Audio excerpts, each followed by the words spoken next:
আদালতের কথা আমার মুখ দিয়ে শোনার চাইতে আমার কথা আমার মুখ দিয়ে শোনাই উত্তম।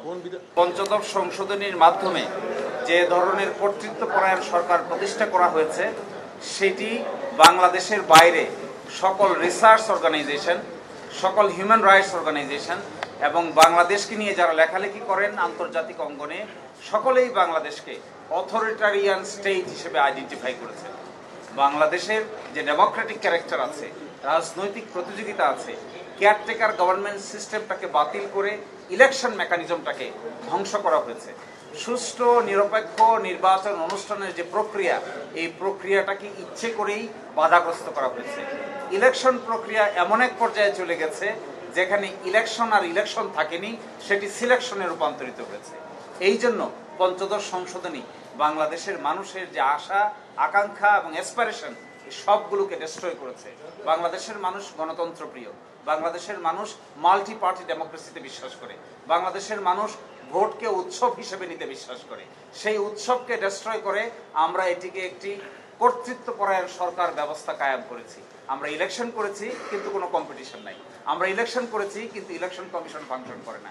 আমরা ইলেকশন করেছি কিন্তু সেখানে বিচার বিভাগের কাছে এসে কোনো প্রতিকার পাওয়া যায়নি। আমরা ইলেকশন করেছি দেখানো মতে, সেই ইলেকশন করতে গিয়ে একটি ইউনিয়ন পরিষদের ইলেকশন, একটি ওয়ার্ডের ইলেকশন, একটি পৌরসভার ইলেকশন, ইভেন একটি সিটি কর্পোরেশনের ইলেকশনকেও সিস্টেমটাকে ডিস্ট্রয় করে বাংলাদেশ একটি কর্তৃত্বপরায়ণ দেশে রূপান্তরিত হয়েছিল। এই পঞ্চদশ সংশোধনী, এই কনসেপ্ট বাংলাদেশের সংবিধানের সঙ্গে সাংঘর্ষিক। কারণ বাংলাদেশ সংবিধান একটি ডেমোক্রেটিক পলিটিক্যাল সিস্টেমের কথা বলে।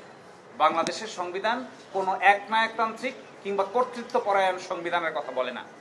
এই জন্য এই পঞ্চদশ সংশোধনী বাতিল করে দেওয়া উচিত। দু একটি বিধান রেখে বাকি সবগুলোই কর্তৃত্বপরায়ণ সরকার ব্যবস্থাকে স্থায়ী করেছে, এগুলো সংবিধানের অংশ হওয়া উচিত নয়। আজকে আদালত কিছু বলেছে? আদালত তো কথাবার্তায় অনেক কিছুই বলে। তো সর্বশেষ আদালতের কথা আমার মুখ দিয়ে শোনার চাইতে আমার কথা আমার মুখ দিয়ে শোনাই উত্তম।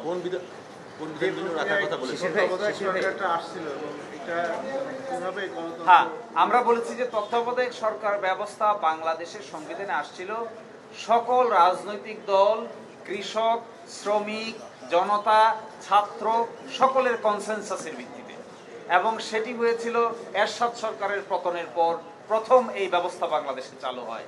তখনকার প্রধান বিচারপতি জনাব শাহাবুদ্দিন আহমদের নেতৃত্বে সেটি গঠিত হয়। তারপরে 11 সংশোধনী হয় সংবিধানে।